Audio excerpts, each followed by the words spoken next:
So people actually are finding that this high-dose calcium treatment for osteoporosis, we have not cured osteoporosis. It's getting worse. We've actually increased the percentage of osteoporosis in the country along with the intake of calcium because we're creating brittle bones. If you add magnesium, you make the bones a little more pliable. And this is the bottom line is the 2-to-1 ratio of calcium to magnesium is way out of line. It should be more like 1-to-1 ratio. And getting your calcium in your diet. I thought he knew everything about it. I know, and I did too, George. I'm going to jump off the bridge now. No, well, take your magnesium first, and then maybe you won't. Oh, so well, that's funny you say that, George, because magnesium is used in fireworks. That's right. Yeah, it's very explosive, and that's why it burns off when you cook it. You can cook a meal of greens and think, I'm getting my magnesium and calcium. Well, you're getting your calcium all right, but you burn off your magnesium. Is the book, The Magnesium Miracle, still out there? Still available? Yes. Well, it's in its second edition. I'd love to write a third edition, but I think the printing houses are bankrupt. But it's definitely out there. It's still very current, and I keep things even more current with my constant blogs and articles because there's so much research coming out now. It is incredible. There's something called the magnesome, and the magnesome is just a word. It's kind of based on the genome and the proteome. The Genome Project, they tried to elucidate all the genes in the human body. And then with the proteome, they're trying to elucidate all the protein in the human body. Come to find out, looking at all the sequencing of protein, there's almost 4,000 magnesium receptor sites on protein in the human body, which means magnesium is directing the protein structure of every protein in our body, which is huge. That's epigenetics. Epigenetics is, the environmental impact on our genes because the genes are not controlling us. The Genome Project proved that. Instead of finding what they thought they would find 120,000 genes, they only found, I think, about 30,000 or 40,000 genes. So it meant that the environment controls our genes, turns them on and off. And what I take from the Magnesome Project is that magnesium is a huge trigger for the on-off activity of the whole body. Why don't drug companies use magnesium a lot? Well, they tried that with niacin, trying to match niacin with drugs, and that recently blew up in an article. It didn't work, and they're trying to blame the niacin and not the drug. Yeah, I think the pharmaceutical grade is called Niaspan, isn't it? Right. And what the author of the study that's found that niacin didn't work, he also performed the study trying to say that magnesium did not work to prevent heart arrhythmias after a heart attack. So it's a stacked deck. I think niacin does work. Of course it does. But you know what happened? In that study, they used a time-released niacin, which we've known in natural medicine for decades is dangerous. They used the unsafe niacin in their study, which is what they did in the magnesium study. Enough people had observed that IV magnesium immediately after a heart attack prevented the spread of the heart attack damage and stopped arrhythmias from forming. And what they did in this disproving study was to withhold the magnesium for 1 to 2 days and give it, in a situation where the damage had already occurred. So then they said, it doesn't work. So you really have to dig deep into these studies to really know what's going on. And as for your question, why don't they use it? They're not going to use it because people would immediately start saying, well, they're using magnesium with this drug. I can't afford the drug. Maybe I'll just try the magnesium. Right. And it'll still work. And it will still work. And, you know, what you'll be amazed at is this story about Dr. Mildred Zelig. I don't know if you've ever heard of her. No. She's passed, but she was a very famous magnesium expert. And her first job out of medical school was to work in drug companies where they wanted to see what happened to the blood vitamin and mineral levels when people took drugs. I want you to tell us about that story when we come back with Carolyn Dean. And with Carolyn Dean, Carolyn, the magnesium I take is in a tablet form, and it seems to be as big as a horse. Oh. I think it's a citrate. Does that make sense? A citrate, that's the most common one. It's much better absorbed, but the thing with magnesium is you want to space it out through the day. If you took your full daily dose all at once, that can contribute to a laxative effect, and that's not what you want. You don't want to lose your magnesium. But you know what I say to people, because even though someone may be on 10 different drugs and they're saying, well, you know, I got to take these drugs, but I don't know about taking magnesium. It could have some side effects. I just tell people, well, take an Epsom salt bath. Prove it to yourself that the magnesium sulfate in the Epsom salt is actually doing you some good. I've had cases on my consulting on the phone. Someone will be in the middle of an anxiety attack. I'll be talking to them, and I'll say, pour some Epsom salt in a bathtub, pour some hot to warm water in, just stick your feet in it while we're talking, and their anxiety will diminish as the magnesium is absorbed. Yes, it is very quick acting. That is amazing. It is. Epsom salts, it's very cheap, isn't it? Absolutely. You can buy 4 pounds for $3 or $4 in any drugstore. And you can just use 1 or 2 cups in a bath. And if you don't have a bathtub, put it in a bucket and stick your feet in it.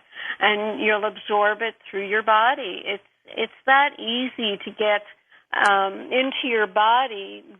The transdermal application of magnesium actually stimulates all kinds of receptors in the skin and even stimulates a little bit of DHEA, the master hormone in the body. Dr. Norm Shealy talked about that. Okay, let's take some calls here now. Paulette in Portland, Oregon on the wild card line. Hello, Paulette. Good evening. How's it going, George? It's okay. Thanks. Good. Good show tonight. I just actually had 2 quick questions. The first one was my son, who is 6 years old, suffers from leg cramping at night pretty regularly, and I had never put the connection together. Just wondered if you had any thoughts or comments on the possibility of what I could do. Second question is Codex Alimentarius. I'm not sure if you've heard of it, and if you have, I'm just curious. You know, things were pretty vamped up with it a few years back, but it's kind of taken a back seat. And if, you know, as far as the nutrients and the vitamins and trying to basically outlaw vitamins in an overall sense. And I just, was wondering if you knew anything where that was at. And I'll go ahead and take my answers off the air. Thanks, Colleen. Yes, it's interesting. We just talked about Epsom salts. I mean, put your son in a bath with a cup or 2 of Epsom salts at night, and the leg cramping should diminish. I think that's the best way to start. Prove to yourself that it is a magnesium deficiency, and it must be interfering with the sleep, having that sort of cramping.